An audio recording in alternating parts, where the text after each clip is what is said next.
Добро вечер со топ тема. Дел од невладините со критики на предложениот закон за висока раководна функција. Се креирали брана за партиските директори, се воспоставували мерит системот или повторно се остава простор за партиски заслужните или послушни кадри. Во топ тема вечерва на дебата се Неда Малевска-Сачмаровска, извршна директорка на Центарот за управување со промени, Марија Мирчевска, раководителка на Центарот за добро управување со ИСЦД и ДСЦ, и Есма Адиловиќ-Фазлич, координатор на работната група за законот во Министерството за јавна администрација. Останете со нас, почнуваме веднаш по рекламите.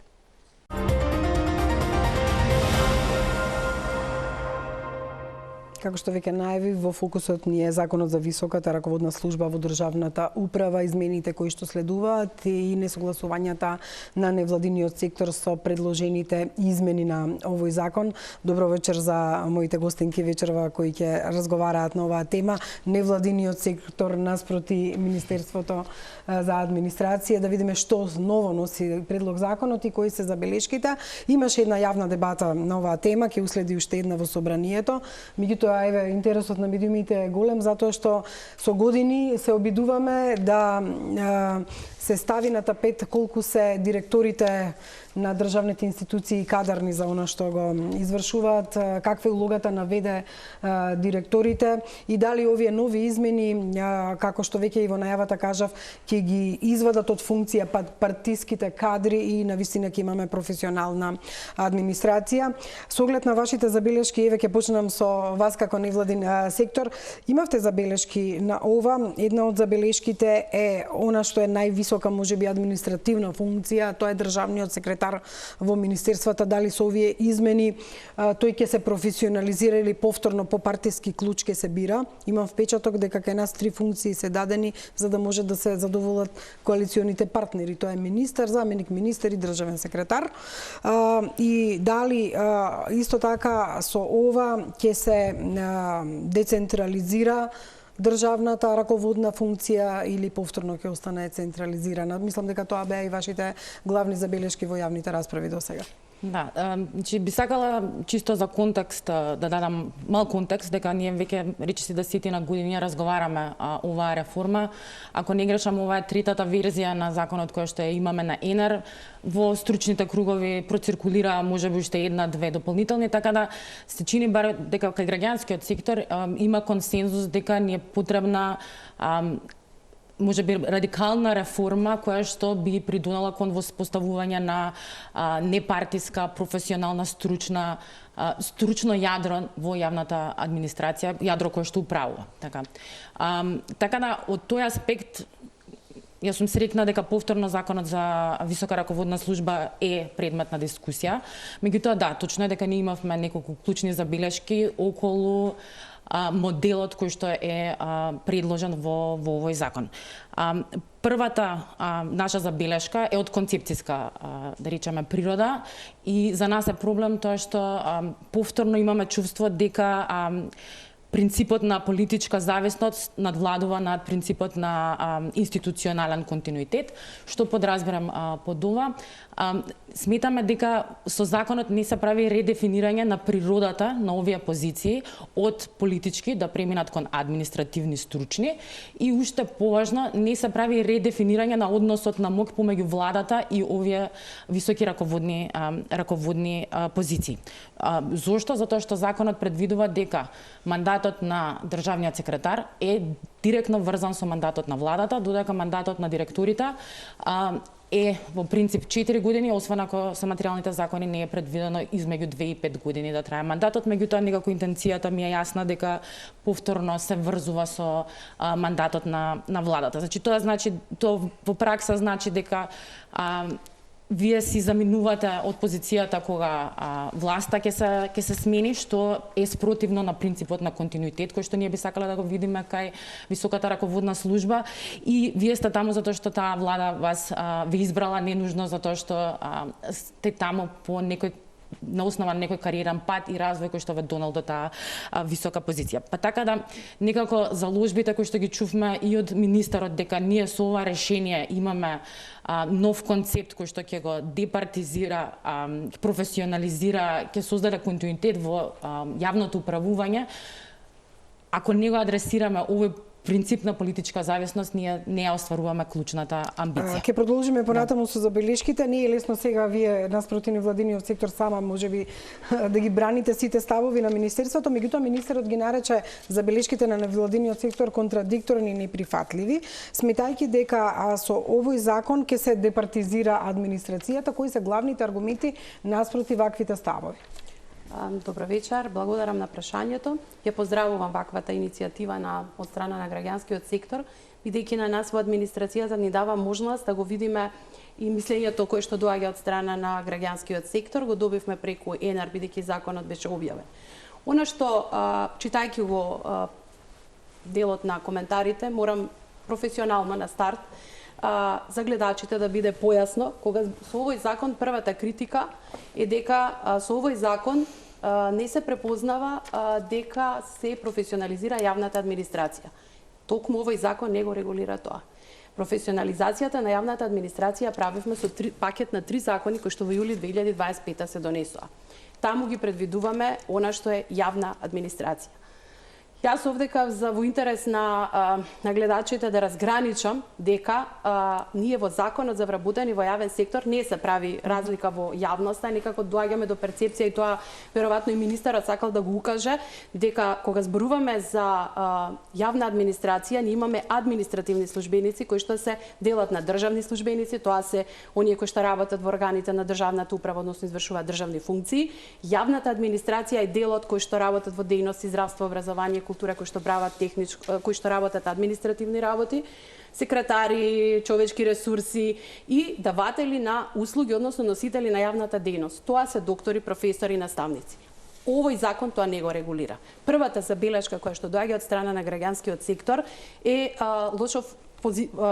лошо е концепирана, затоа што употребувајќи професионализација на јавна администрација, овој закон тоа не го опфаќа. Што е суштината на овој закон? Суштината на овој закон е ние да воспоставиме постапка, услови, критериуми за избор на високи раководители. Сакате да кажете дека нема да произлегуваат од административните работници, туку ќе се именуваат. И самото именување го регулирате? Не.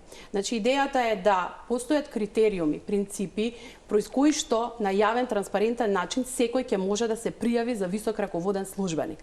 Ако правиме разлика бидејќи центарот на влада и извршната власт, каде што министерот и заменик министерот кои што по добивање на власта се бираат по мандат, по добиениот мандат од страна на граѓаните, високиот раководител е токму, да кажам, нивото помеѓу јавната администрација, односно помеѓу администрацијата, професионалната администрација и помеѓу политичкото. Нас ни требаат, она што во најавата го кажавте, ни требаат стручни, компетентни лица кои што ќе управуваат со процесите во институцијата, ќе ги спроведуваат политиките кои што владата ги креира. Токму такви нас високи раководители во моментот ни се потребни, бидејќи кога не она што нашите партнери од Европска комисија ни забележуваат, доаѓа на власт една партија, на една седница разрешува 20, именува, разрешува. Но она што е концептот сега со кој што ние го нудиме овој концепт е да повторно сите имаат право кои што исполнуваат критериуми кои што се однапред дефинирани, услови, низ еден транспарентен процес, низ една функционална, да кажам, селекција, се изберат најдобрите 3 кандидати. За критериумите подоцна ќе разговараме. Малеска Сачмарска, вие долги години исто така работите на оваа тема и верувам дека повторно ќе има тука дебата околу усогласувањата или неусогласувањата.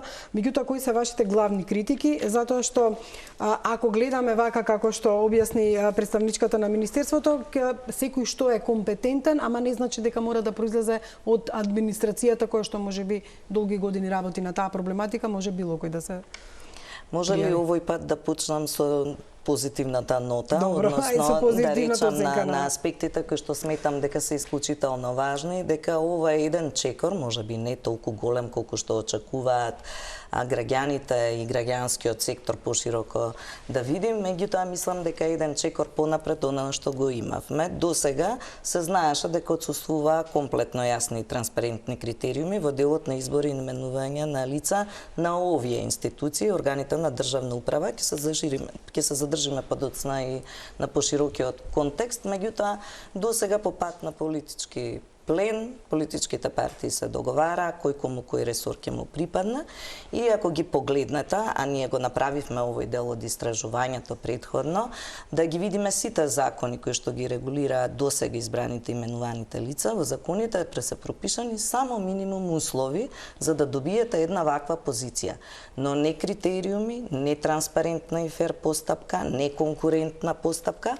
како што во овој закон тоа се предвидува. Значи, ако досега политичките партии се договарале и со една одлука на влада, например, еве во 2024 година, последната одлука кога се именуваа на 6-та седница околу 30 нови ВД директори на овој тип на институции и други институции, сега со ова законско решение тоа нема да може да се случува, бидејќи законот предвидува дека вие морате да имате постапка која што ќе биде јавна, која што ќе биде транспарентна и која што ќе биде конкурентна. Без конкуренција некако вградивме една просечност во сите овие избрани именувани лица. Сега не само од внатре како што вели Марија, дали кариерно ќе можат да се унапредуваат службениците, не, системот е на работни места, речиси и никаде веќе не постои кариерно унапредување, значи вие морате да конкурирате, но сега постапката е отворена не само за луѓе внатре во администрацијата, ќе биде отворена и за луѓе надвор од администрацијата, од приватниот сектор, кои што ќе можат да внесат некаква свежина на овие раководни функции. Доколку се почитуваат принципите кои што се наведени во ова законско решение, а понатаму и дефинирани во уредбата, каде што се очекува да бидат јасни критериумите, да биде јасен процесот на селекција, да биде оценка и рангирање од страна на членовите на комисијата. На крај, да, ќе има дискреција меѓу трето рангираните кандидати, да сепак политичарите, односно оној кој што го именува, избере кој е оној кој што со кој ќе работи во мандатот од 4 години. Токму тука е и една од забелишките дека повторно се остава дискреционото право на практично речено, условно речено власта, а да напоменеме дека Мариеве и во претходниот закон имаше прописи како треба да бидат избрани, можеби не вака стрикни, прашањето е колку се почитува, особено во делот на ВД директори. Да, значи, јас би сакала пред да го одговорам вашето прашање, значи не е јасен опфатот на законот дека не зборуваме овде за професионализација на целата јавна администрација, туку зборуваме за професионализација на оние позиции кои што раководат, управуваат. Меѓутоа не го одговоривте прашањето, па така да во смисла на каков ќе биде ефектот повторно врз овие кадри ако ги врзате со политичкиот мандат на власта. На кој начин мислите дека со ваквото решение ќе се раскинат тие врски, таа зависност од моменталната политичка власт и ќе го оствариме она што ни е потребно, а тоа е институционалниот континуитет во управувањето со јавните институции. Некако моето чувство е дека повторно ги реплицираме постоичките односи на моќ, а не ги реобмислуваме на начин на кој што ќе дозволат високата раководна служба да биде навистина независна, професионална, политички неутрална, и да ги спроведува политиките кои што ги... Може ли први да одговори господјата на ова прашање, господја Исмаилович Фазлич, па потоа да продолжите и со моето прашање? Јас читам тоа што пишува и викам, пишувате во вашиот дел модел за професионализација на сите вработени во јавна администрација. Таа концепција кога викате сите вработени во јавната администрација, тоа е едни од моменти, затоа тука токму моето образложение беше да заради јавноста, бидејќи вие како граѓански сектор исто така носите одговорност кога се креира јавното мнение за одредена работа. Јас искрено посакувам да во овој пейпер што е доставен, ние имаме и конкретни коментари, конкретни предлози дека нештото не е добро. Јас сметам дека ова што Неда на самиот почеток кажа, ајде од позитивното да тргнеме. Јас, нашата интенција, односно на владата, интенцијата, органите на државна управа не може да не се зависни од владата. Ние не зборуваме за независност. Имаме погрешни поставени тези. Значи, секаде во регионот и во европските земји, значи ние имаме наши размена на искуства со колеги од другите земји членки на Европска унија, каде што високите и она што се бара од нас согласно извештаите на Европска комисија со Сигма, извештаите кои што нивните извештаи за напредокот на нашата земја укажуваат дека не треба високиот раководител да биде независен, тој треба да биде компетентен и стручен. Добро, затоа што да ги спроведува владините политики. И сега, извинете, но ако граѓаните ја избрале владата да ги спроведува, нели, приоритетите, стратешките приоритети на владата 4 годишни, сметам и она што нашиот е концепт дека сепак на функционерот му се дава едно мало дискреционо право од тројца најдобри кандидати, бидејќи препораките на Сигма ни кажуваат дека треба стручен и компетентен кандидат за висок раководител. Не кажува дека тој не може да биде независен, тој секако ќе зависи и он одговара пред владата. На крај крајва високиот раководител. Но она што е суштинско, што ние што работиме во администрација, она што не да се обиде да го укаже многу добро, го објасни. Ние имаме проблем бидејќи високите раководители кои што дали е државен секретар, директор, заменик директор, член на управен одбор, се бираше до сега по партиска подалба или на само назначување. Но сега кога ќе имате транспарентни критериуми, кога ќе имате транспарентна и конкурентна постапка и секој ќе сака да има квалитетен висок раководител кој што ќе може да работи во интерес на државата. И она што јас го гледам, токму високите раководители се клучни во извршната власт. Од една страна го прават балансот помеѓу јавната, професионалната администрација и високото раководство, политичкото, каде што ќе управуваат со процесите. Тие досега анализи и критики, она што од страна на Сигма е поздравено, е токму постапката и критериумите кои што ни се утврдуваат во законот, односно обврската да не може секој да биде висок раководител. Се поставува ова прашање на прашање. Прашањето е комисијата за селекција во владата која што ќе ги бира дали има утврдено критериуми, законски гаранции за независност и стручност. Се го наметнува прашањето што вие го велите. Да, значи во однос на коментарот дека може да се очекува или треба да се очекува дека има политичка зависност на овие позиции со политичките, да речеме, нивоа. Значи, јас ќе се сложам, апсолутно не мислам дека високите раководители се остров сам за себе и дека действуваат самостојно и независно. Не. Точно, мандатот е добиен од страна на владата, министрите си имаат програма по која што се очекува да постапат, на администрацијата е одговорноста да ги спроведат тие политики. Тука за мене нема ништо спорно. Меѓутоа, има разлика помеѓу поврзаност и политичка зависност. И јас мислам дека овој закон не успева да ги поврзе овие нивоа на начин на кој што ќе го заштити ова стручно раководно ниво, да не подлежи на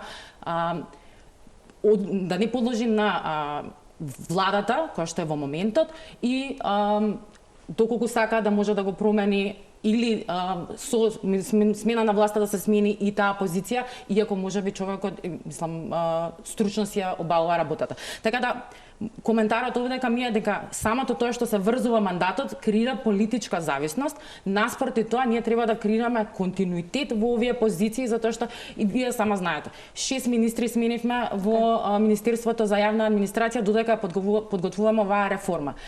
И сами знаете каква е предноста кога го имате државниот секретар кој што е на таа позиција при тие 6 смени, за колку е важно за континуитетот на работата која што ја имаме. Затоа го издвоивме како нешто што не е врзано со останатите функции. Така. Мислам, од практичен аспект и вие сте запознаени колку е важно тој институционален континуитет да го имаме. Сега го немаме, повторно ќе кажам, затоа што го врзувате мандатот на државниот секретар со мандатот на владата. Меѓутоа да се вратиме на постапката за Марија, само селекција. околу мандатот. Инаку едно од забелешките на Сигма е дека мандатот треба да биде евентуално 5 години наместо 4 години. Врзан за власт.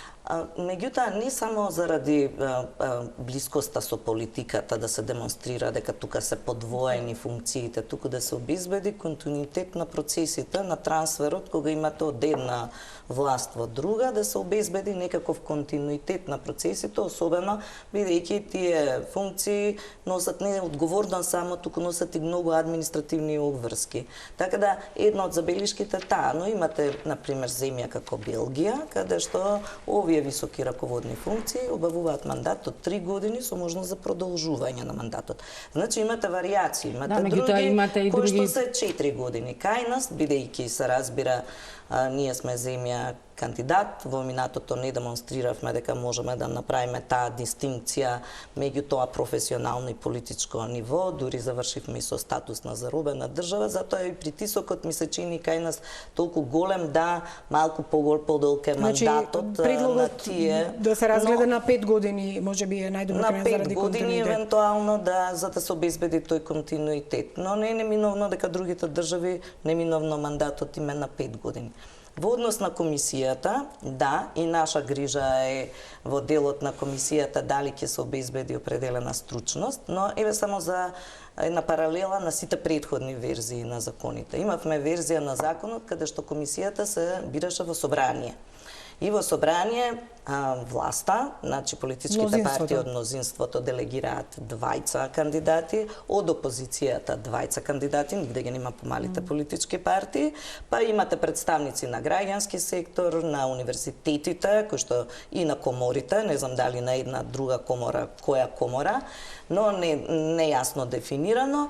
И во таа смисла они треба да действуваат по принципот на Комисија за заштита и спречување од дискриминација или ДКСК за спречување на корупција. Значи тие комисионери да формираат одбори, па тие одбори да бираат, да селектираат директори и да ги предлагаат повторно и во тие верзии трите најдобри кандидати до владата или до органот на назначување, дали е тоа управен одбор или е директор, а од тука последното интервју да се спроведе и они да го завршат. Тоа беше едниот модел.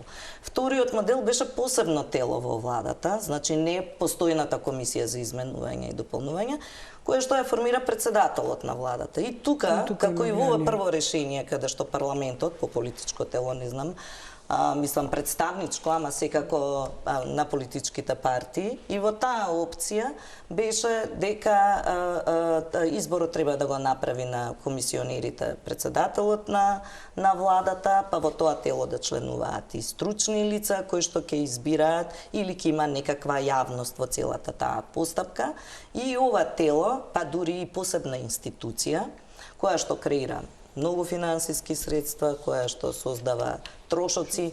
Ние како ЦУП со години зборуваме дека треба да се оптимизираат институциите, не можеме сега да предложиме дека треба повторно да се формира институција која што ќе бара многу административен капацитет. Меѓутоа сега кој е решението, да се направи една комбинација или поделена улога на комисијата? Да, нашиот предлог е на кој што и во работната група во која што учествуваме и инсистираме е да има стручни лица во таа комисија за избор и назначување. Како од 2 нивоа да се спроведат? Како од прилике кои што ќе го обезбедат и транспарентноста на процесот и експертизата, стручни во областа во која што се избира и се менува лица, што не е сега во оваа верзија која што си ја гледала ти, но тоа велам, тоа се и нашите предлози во работната група, дека мора да се направи некаков исчекор во тој правец. Мислам дека и Министерството имаше и волја да прифати дел од тие предлози. Меѓутоа да биде комбинирана комисија. Да биде некаков комбиниран модел кој што ако успееме да обезбедиме и јавност на процесот, уште подобро, но еве да видиме што на крај ќе се Кои се во однос на ова на комисијата, бидејќи го поставив прашањето, вашите забелешки? Да, јас можам да ја коментирам верзијата која што беше јавно објавена на ЕНР. Во конкретниот случај, значи зборуваме за имаме постапки во кои што владата одлучува нели за именување на овие позиции, имаме постапка каде што министерот одлучува за именување, имаме постапка каде што управниот одбор зависи поради тоа што се работи за друг тип на дело. Нашата клучна забелешка беше во случајот кога владата треба да го изврши изборот, дека согласно текстот кој што е моментално на законот, дека се предвидува тоа да го прави комисија. Структурата на таа комисија не е утврдена, упатува на закон за влада и деловник, каде што таму точно има предвидена комисија во рамките на владата, меѓутоа таа комисија која што и сега постапува и сега одлучува оваков тип на постапки.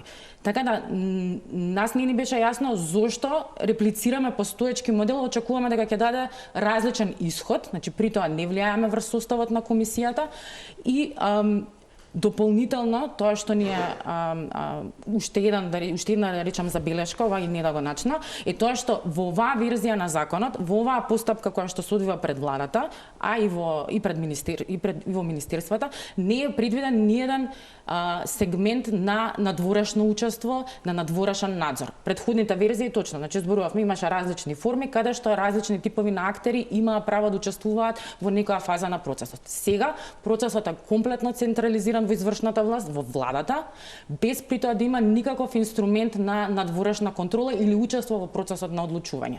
За мене тоа е повторно креирање на средина која што ќе ги даде истите или сличните резултати. Еве да видиме каков е одговорот со оглед на тоа што навистина ова предвидува една форма која може да се каже дека е нејасна затоа што од една страна се почитува деловникот и она што е владин учество во комисијата, од друга страна, како што кажа, не да можност за експерти кои што ќе учествуваат во комисијата и назначувањето на самите експерти. Конкурираат, не конкурираат, ги бира некој, не ги бира некој.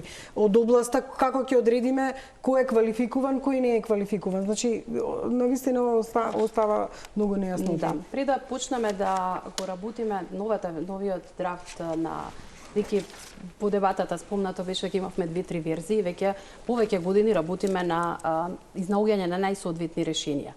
Она што овој пат и претходните верзии не поминаа токму заради комисијата. Таа е специфична и таа е една од најголемите дилеми и критики и стравови да не биде злоупотребено и врз комисијата која што е составена од професионалци во рамките на институциите, да не се изврши притисок политички за да се изберат несоодветни кандидати. Она што ние го дискутиравме во работната група и секако како министерство беа вклучени клучни институции, дискутиравме да не создаваме институции, бидејќи претходните предлози да формираме орган на државна управа кој што ќе биде надлежен за спроведување на постапки. Пак ќе учествуваат представници од граѓански сектор, експерти, од човечки ресурси. Целата таа постапка за да ја спроведеш беше толку комплицирана и во пракса неприменлива. Бидејќи но од друга страна и финансиски, која што изискува дополнителни финансиски, човечки ресурси. Формирате комисија, па комисија на комисија. Значи тоа беше една стварно во пракса несправедливо решение. Ова што го предлагаме сега е практично и токму дека во системот функциите, значи во моментот постои комисија, не функционира. Значи, ние зборуваме за враќање на постоечките институции кои што постојат, дали се комисии, за да профункционираат. Она што е клучно и што ние со овој закон и во рамките на работната група и она што разговараме и со Сигма, значи, комисијата е секако еден од предизвиците на овој закон, што ние ќе можеме да видиме само во процесот на имплементација како ќе биде. Во моментот, ние го гледаме дека лицата кои што ќе учествуваат во постапката на селекција, дека ќе може да се изврши притисок на нив или злоупотреба. Но јас мислам дека доколку ние тука ги воспоставиме добро критериумите, условите кои што ќе треба да ги исполнуваат кандидатите, колку секако професионалци ќе ги спроведуваат во рамките на институцијата. Зборуваме комисија во влада, меѓутоа и генералниот секретаријат на владата си има организационен облик кој што ќе се грижи за спроведување на постапките. Членовите се менуваат во зависност од изборот на раководители. Тоа со уредбата ќе го доуредиме. Затоа што вака нема такви насоки. Да, точно со подзаконските. Дали една комисија или ако се стручњаци треба да се менуваат. Ќе се донесат и подзаконски акти каде што ние тоа ќе го доуредиме. Но интенцијата е да тие комисии кога се вработуваат различни директори на институции кои што ги менува владата, тогаш може комисијата по потреба да покани представници, независни експерти, тоа што вона го дискутиравме во унапредената фаза која што ги добивме коментарите, гледавме да го унапредиме текстот и по коментарите на Сигма, по дел од препораките на институциите и на работната група, но јас во овој момент гледам дека ова законско решение не изискува дополнителни финансиски средства, не формираме нови органи, не ангажираме дополнителни човечки ресурси, но останува предизвикот како ќе го имплементираме. Но јас сметам дека треба да се даде шанса, затоа што ако идеално решение нема. Кој да го предложиме, едното неприменливо во пракса, второ во систем, бидејќи сепак зборуваме за органи на државна власт. Не зборуваме за надвор од извршната власт. Значи, ова е центарот на извршната власт, каде што според мене, бидејќи веќе 20 години работам во администрација, и многу е клучно поставувањето на високите раководители. Ние првпат со овој закон дефинираме што е висок раководител. Ние не знае во нашите преписки со меѓународната заедница кои ви се високи раководители. Ние во моментот државниот секретар за кој што зборуваме е административен службеник во закон, во пракса не е. Добро, затоа што таа функција, како што кажа, значи, пак... не се избира, но она што е добро во условите, што и покрај тоа што во еден од клучните критериуми за државниот секретар ќе биде да има искуство од јавната администрација.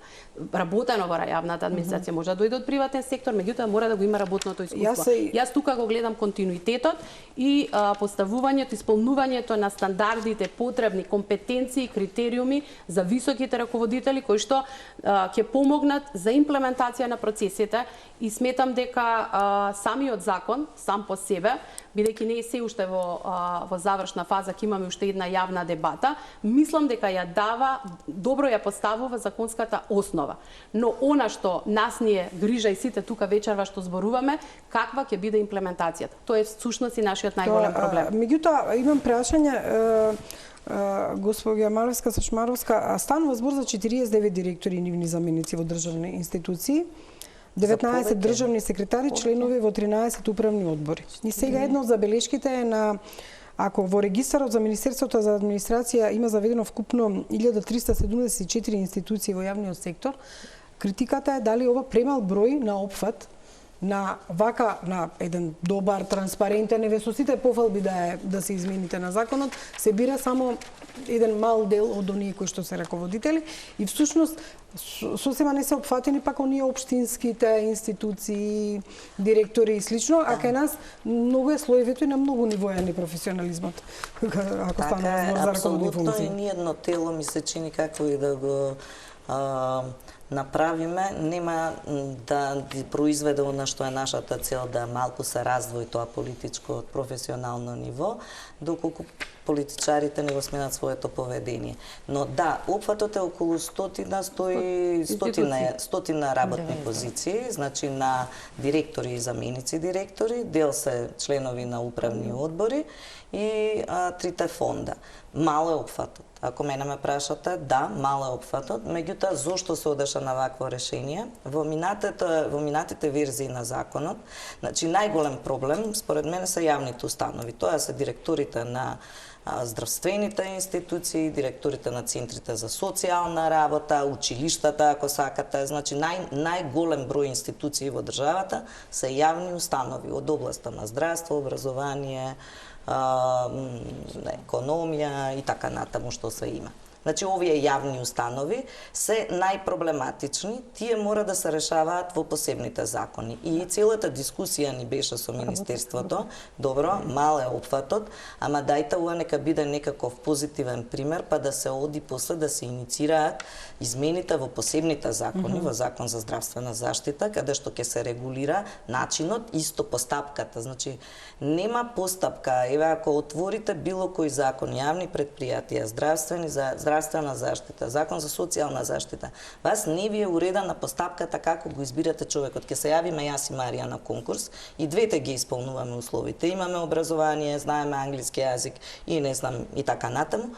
Не е пропишана постапката. По кои критериуми ме оценуваат? Има ли постапка? Полагаме ли тестови? Има ли интервју? Како се бодуваме? На кој начин на крај што преовладува? Кои се критериумите да се избере едниот или другиот кандидат, ако сакате?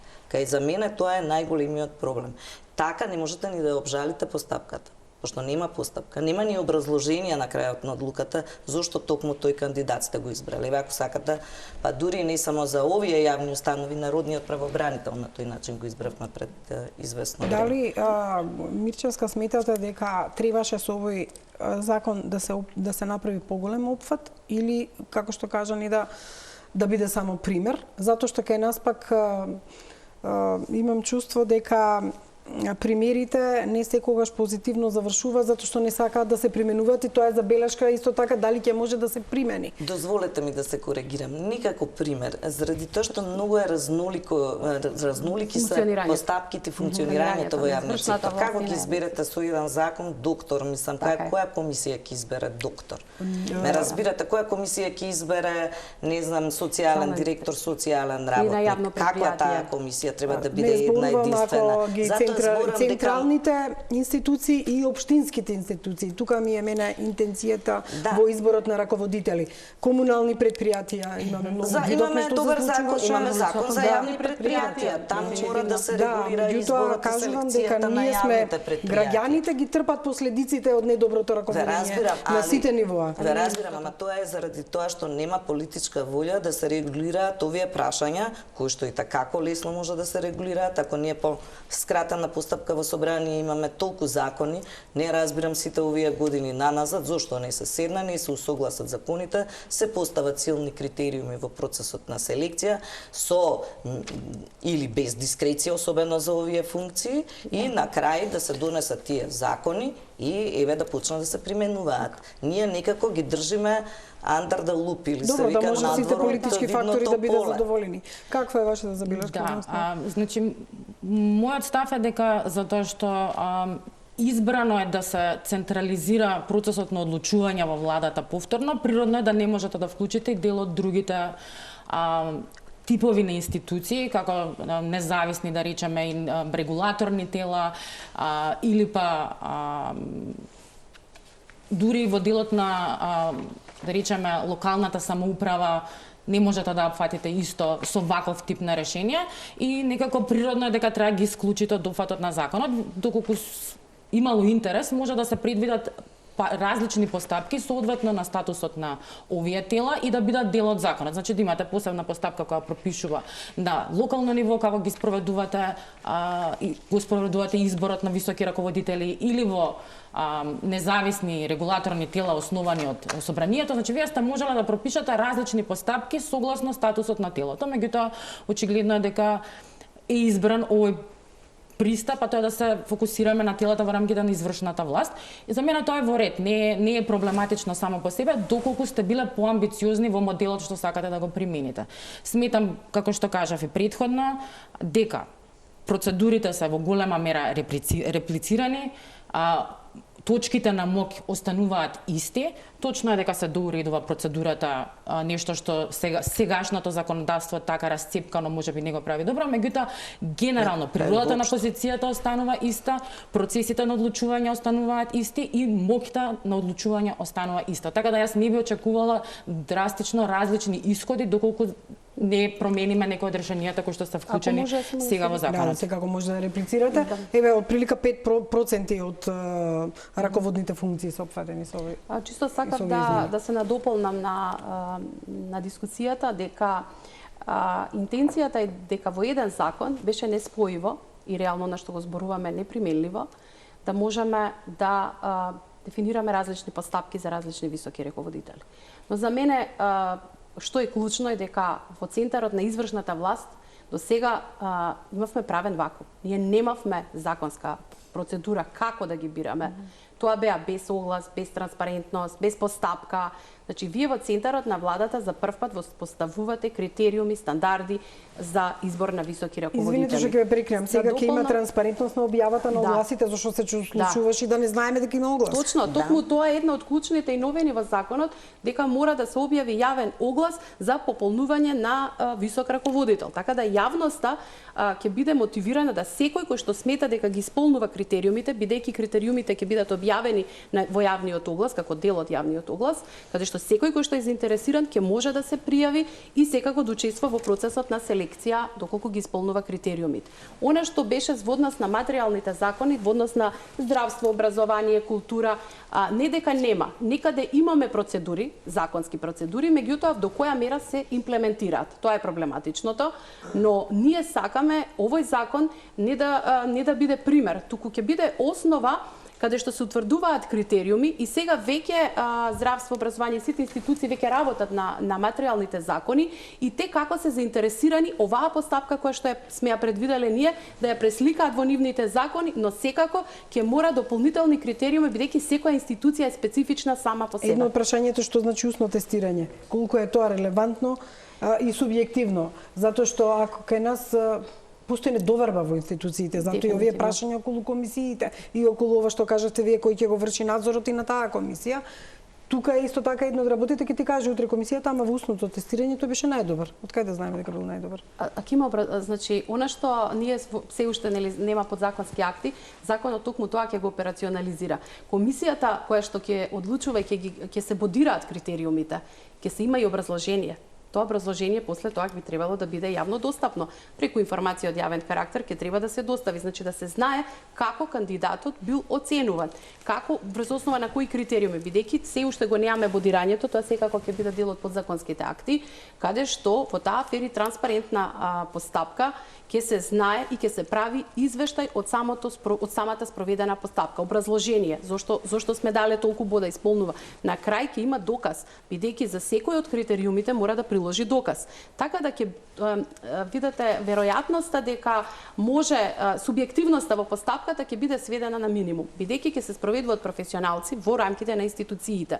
Јас не верувам дека некој административен службеник кој што ќе спроведува постапката ќе постапува спротивно на законот. До сега никогаш не сме сакале да веруваме, меѓутоа знаете Македонија на 1.600.000 колку се сведе, па секој со секого пријател и роднина и лесно е да се изврши. Ја вака се извинувам што го сведувам на ова ниво. Една од работите, освен ова, е прашањето на ВД директорите. Тоа беше еден од најголемите проблеми во сите овие години. А ако сакаш да ставиш некој на начин што е нерелевантен и не е по процедура, стави го ВД за ВД. Кој носи одлука за ВД и како? Еве, веднаш ќе се вратам на ВД, само еден мал коментар на ова предходното, дека огласот ќе биде 20 дена, што исто така е голем напредок меѓу 7 дена предходно. Апелирам во оваа прилика службен весник да се укине за плаќање, бидејќи не можете вие да го објавите огласот во службен весник, да викате транспарентни сме, а при тоа граѓаните немаат пристап до службен весник. Само да кажам дека во било кој весник во денешно време е многу тешко да откриете оглас, најдобро е да се најдат други механизми модерни за објавување. Подобро на Инстаграм да го објават отколку било како. Агенција за администрација ќе бидат објавени огласите, ама сакам да речам дека и ова што ние прописи закони објавуваме во службен весник кој што е затворен за јавноста без предплата, значи морате да платите пари за да пристапите, е исто проблематично, бидејќи речиси сите други држави веќе ги отвараат службените весници од тековната година да бидат достапни за сите. Така што тоа е битно прашање и прашањето дали воопшто ќе имаме кандидати. Снежана, кога веќе го поставувате прашањето за довербата и недовербата. Значи, ние сега во просек имаме за административни службеници 5 кандидати по оглас. Можете да замислите за тие позиции, веројатно ќе имаме еден кандидат. Додека не се врати довербата, а самата Европска комисија во реформската агенда како услов ни става дека мора да имате не само отворени работни позиции, туку и број на кандидати минимум. Добро, тоа е потоа и прашањето што доколку не се пријават, имаме и такво прашање. Може само да одговорите за ова? Да, јас сакам само да дополнам дека кога зборуваме за службен весник, во службен весник се мисли објава на закони, подзаконски акти, не на огласи. Кај ќе биде објавено?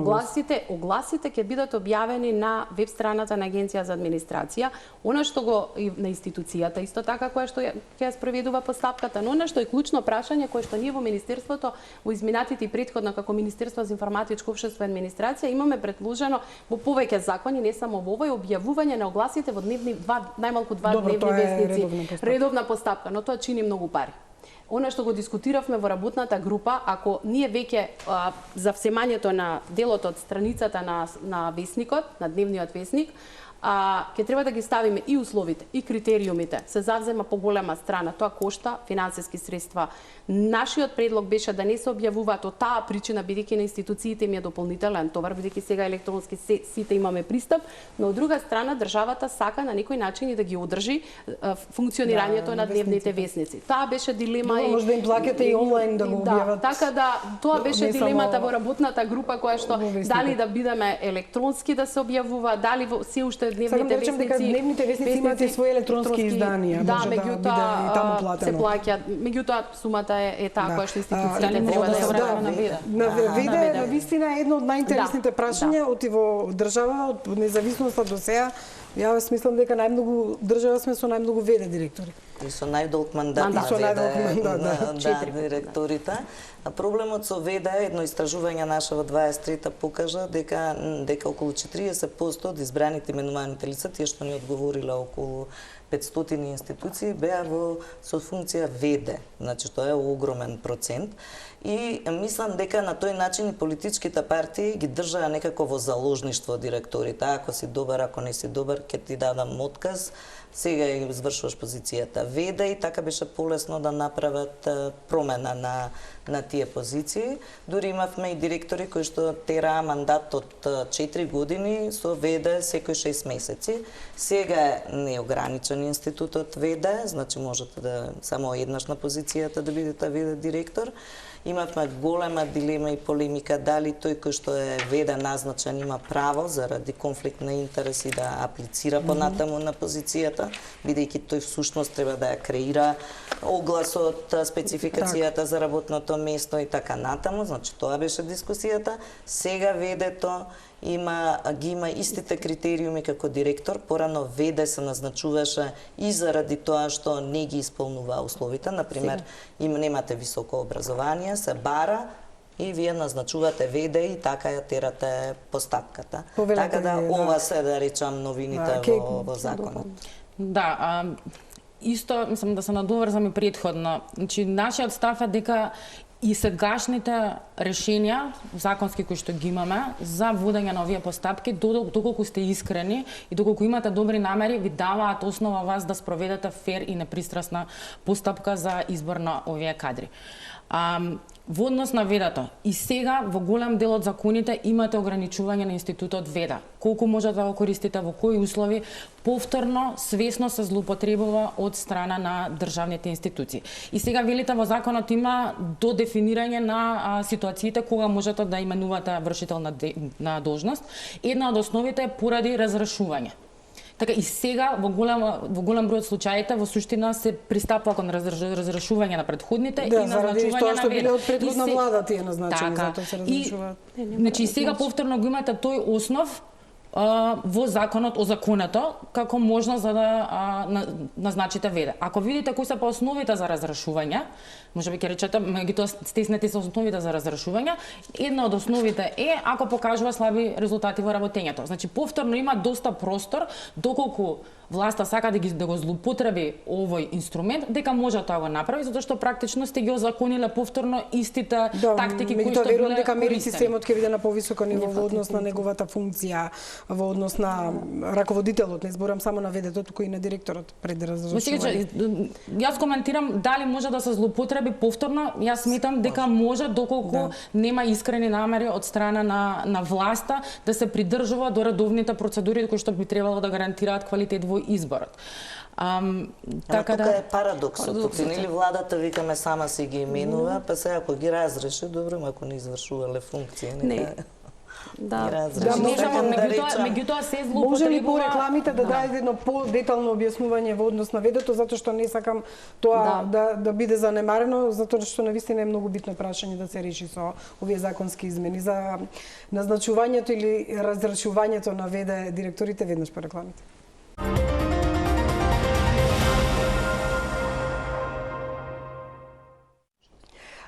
Останува да го видиме одговорот во однос на именувањето на ВД директорите, која што навистина беше голема болка во претходните години. Дали и како тоа ќе се одвива? Сега со овој закон, имајќи она што беше претходно во дискусија, дека проблемот со злоупотребите на ВД. Се обидовме и како работна група да изнајдеме соодветно решение кое што ќе се намали можноста од злоупотреба и мислам дека направивме добро бидејќи ги ограничивме можностите кога може да биде ВД. Она што не да го спомна, дека мора да ги исполнува истите критериуми како висок раководител, бидејќи до сегашната пракса, доколку не ги исполнува критериумите, се назначуваше ВД и неговиот мандат се продолжува. А тој па може да не ги исполнуваше. Но сега едната од главните клучни реформи во овој дел да ги исполнува истите услови и критериуми. Второ, ВД може да биде и од институцијата, пошто веќе е професионален службеник кој што работи во рамките на институцијата, да биде назначен ВД од рамките на институцијата, но она што е клучно, едно исто лице не може да биде повеќе од 6 месеци ВД. Тоа е новината, тука го ограничуваме и дека едно лице исто не може, но исто клучно е што тој што е ВД не може да учествува во постапката за избор. Тука го ограничуваме, тој што е ВД не може да учествува во процесот на Добро, кој ќе контролира ако е 6 месеци по автоматизам ќе му престане таа функција? Не, институциите внатре, комисијата која што ја води постапката во рамките на самата наименување, значи внимава да не надмине 6 месеци. Зошто е оставен ВД како институт? Имате ситуации каде што ако немате висок раководител, односно немате извршител на должност на висока оперативно мора да подпишува, значи имате плата на вработени, оперативни други точките работи, правобранител па се закочи функционирањето на институцијата. Така да овдека ги намалуваме можностите за злоупотреба, значи свесни со целата анализа и предизвици, меѓутоа ги имавме искуствата дека секаде постојат, но кај нас секогаш постои можноста и ние веќе она што го кажавте, недовербата на која што мора да работиме како држава, да се има доверба во институциите и тогаш ова е нормално кога ќе се каже дека ВД ќе биде 6 месеци едно исто лице во оној преоден период. Секако дека мора да има заради континуитетот во функционирањето на институциите. Блиц прашања кои што остануваат како дилема. Право на неизбор како механизам за злоупотреба. Што доколку не се избере и комисијата не може да избере кандидата, и вие поставивте дилемата дали ќе се пријават доволно учесници во тројца. Членовите 25 и 33 предвидуваат можност влада, односно ресорниот министер или управниот одбор да донесат одлука за неизбор на кандидати, да ја повторат постапката доколку квалитетот на ниту еден од кандидатите не е задоволителен. Гледавме ние такви ситуации во изборот на судија во Страсбур и слично, како пример. Сега не изборам од областа на администрацијата, меѓутоа, така речеме, не ми се допаѓа тој што е најдобар. И што со овие дилеми? Но ние го врзавме одлуката за невршење на избор, ја врзавме со тоа што мора да продолжи постапката. Веќе нема избор, бидејќи високиот раководител, кој што веде, ќе може 6 месеци да биде, од причина што ако не го изврши изборот, врзан е со објавување на повторно јавен оглас и повторна постапка. Така да е врзан е тој институт концепт. Сакате да кажете, не може во недоглед владата да вели не ми се допаѓа кандидатот? Со самата одлука за невршење на избор има определен рок во кој што ќе мора да се објави повторно комплетно целата постапка за избор на нов висок раководител. Од тука партизацијата и влијанието на владата може ли да се сузбие ако се отстрани можноста на владата да не им се допаѓаат кандидатите па да не се изберат? Мојот страф е дека, значи, вака како што е дефинирано дека постои можност да не се донесе одлука, односно да не се направи избор, во ред да се предвиди таква ситуација, меѓутоа според мене тоа треба да биде поприлично дефинирано во која ситуација вие можете да тврдите дека не е добар квалитетот на кандидатите. Вака дефинирано остава голема дискреција доколку не им се допаѓаат кандидатите кои што се влезани во последната фаза да одлучат да ја прекинат постапката, односно да не извршат избор. Така да ако треба да дадам конструктивен предлог, тоа е да се доуреди во која ситуација може да се направи неизбор, пошто вака остава простор за Со злоупотреба. уредбата ќе биде, јас Член кажувам, 35. со подзаконските акти, со уредбата ќе биде ова доуредено, од причина што ние разговаравме во работната група, сме малце, нели 30 дена веќе е објавен овој текст на закон, ние сме малце во некоја понапредна верзија на која што работиме, каде што ние во бодирањето точно ќе се знае доколку кандидатот не освои 50 или 60% од бодирањето, дека он не може да продолжи во последна фаза, односно да биде именуван, бидејќи треба да ги освои барем минимум бодови. Во иднина постои опасност дека ги исполнува критериумите, но во рамките на минимум бодови кои што се потребни. Ние сакаме на вистина на оваа држава, јас нормално ја гледам и ја чувствувам од јавноста притисокот да не веруваме веќе кога нешто добро се прави, зашто за се мислиме дека ќе се злоупотребува. Но мислам дека идејата и она што ние како работна група работиме, бидејќи веруваме дека нешто ќе придонесеме да се смени, и јас верувам во овој концепт од причина што дојдено времето, моментот каде што на секој министар или функционер му се потребни резултати. Веќе перцепцијата во администрацијата не е толку притисок на политичкото. Јас повеќе се плашам дали не имаме компетентни и стручни лица. Професионализација. Уште едно блиц прашање, Нида, до вас, не треба ли овој закон да се менува и законот за јавни предпријатија, за установи за избор на директори и членови на управните одбори? Сите би ги сменила јас. Велам по истиот принцип. Јавните предпријатија, законите за социјална заштита, за здравствена заштита со јасно утврдени критериуми. Ти се поставува прашањето дали обратен редослед е сега. Прво овој закон па тие. Видите, нема никаква препрека и сега да се формира група и тие паралелно да се работат. Тие требало до сега да се сработат, ако мене ме прашате. Ние за оваа проблематика зборуваме више десетина години и отприлике толку години се обидуваме некакво законско решение да се донесе, да се почне од некаде, па да се применат тие принципи, тие стандарди и во другите институции во јавниот сектор. Еве, толку можам да кажам. Дали доцнеме? Доцнеме. Да, не е доволно брзо. Најдобро е и се покажа кога ги гледаме јавно тие што се кандидати. Може би не им се допаѓа, меѓутоа еве покажа и последниот избор за кандидати во Комисијата за заштита од дискриминација, дека ако не беше јавноста, немаше да можеби да дознаеме што се случуваше. Има ли предвидување и дали предлагате можеби на крајот во финална фаза да ги видиме кандидатите јавно? Можеби на вебсајтот на самата министерство или на се најде некој модерен начин за да го видиме сето тоа? Во законот кој што е објавен на ЕНАР, во предлог законот, предвидено е дека се води евиденција за интервјуто, меѓутоа не е предвидена јавност во тој дел од постапката.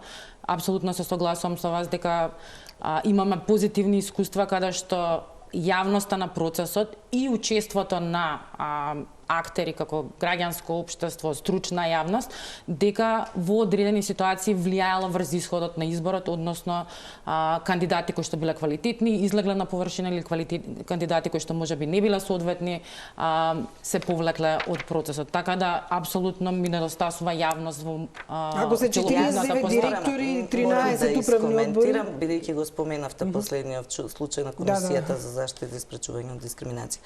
Значи, ета е јавноста, ете ги граѓанските организации, непропишана процедура и постапка внатре во Комисијата за избор и именување во собранието.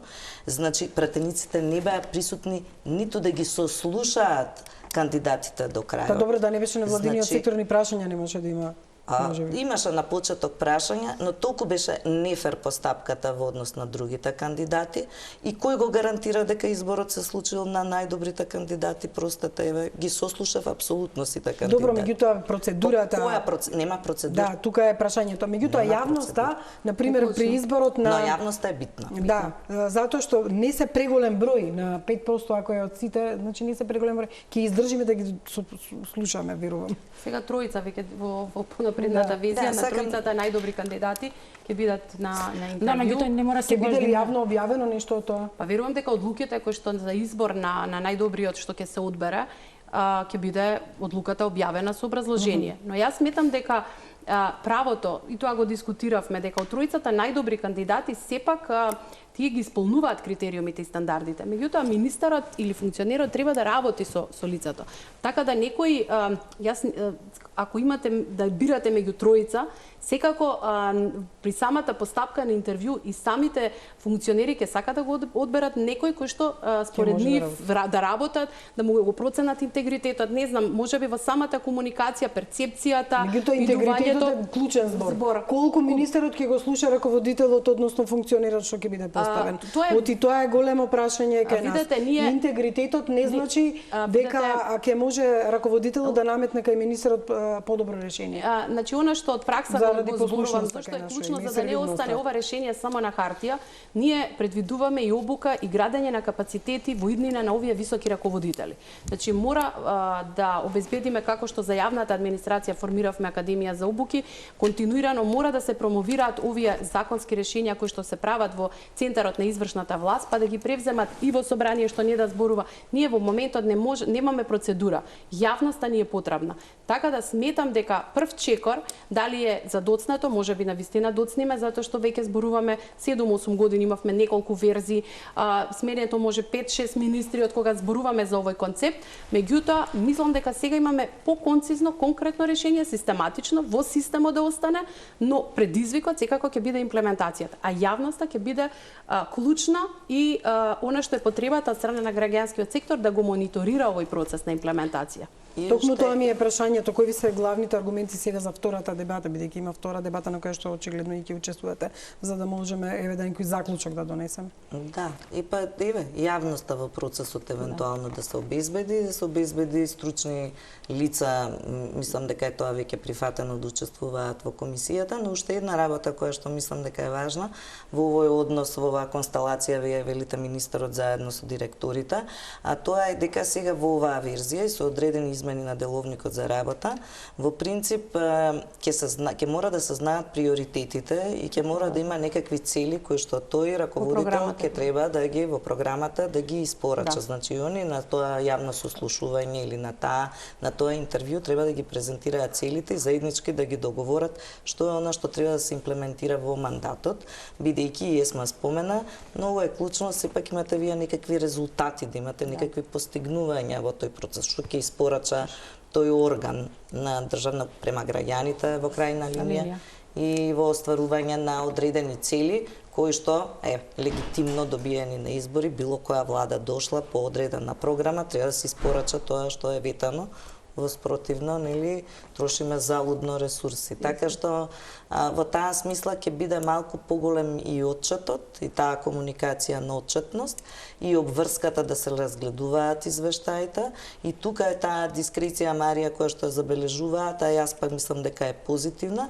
дека врз основа на слаб перформанс вие можете и да го разрешите раководителот ако не ги испорачува резултатите. Вашите забелешки на втората дебата? Да, значи клучни. Јас би побарала да во законот се вклучи дефиниција за тоа што е висок раководител. Не мислам дека е доволно да се дефинира дека висок раководител е секретар или директор во X институции, туку напротив треба да се дефинира природата на работната позиција, односно да се расчисти оваа дилема дали зборуваме за стручна административна функција или политичка функција, така да би почнало таму, да се зголемат мандатите со цел да се намали зависноста на овие позиции од моменталната власт, да се додаде надворешен надзор во процесот на одлучување и јавност во постапката. На неколку пати рековте ќе се доуреди со подзаконски акти, ќе се доуреди со сметам дека некои прашања треба да се уредат на законско ниво со цел да се заштити јавниот интерес и да се осигураме дека во подзаконскиот акт нема да има изигрување, да речеме, на постапката, особено на пример кога зборуваме за составот на комисијата во рамки на влада, па и во рамки на министерство, затоа што и тука има некоја дискреција министерот да одлучи кои ќе бидат. Да не отвараме дебата пред втората јавна дебата, морам да ја завршам емисијата. Така, и да се додефинираат условите кога може да се одлучи да не се пристапи кон избор. Имате сега наводи што се може да се дискутира, секако дека ова донесувањето на конечниот закон можеби ќе има се уште јавен интерес и вакви емисии за да може да доодговориме на сите прашања. Јас ви благодарам што бевте гостинки во топ тема и се надевам дека работите се нешто појасни со оглед на судирот на мислења во однос на измените на законот. Вам, почитувани гледачи, ви благодарам за вниманието. Останете со програмите на Телма. Имајте пријатна вечер.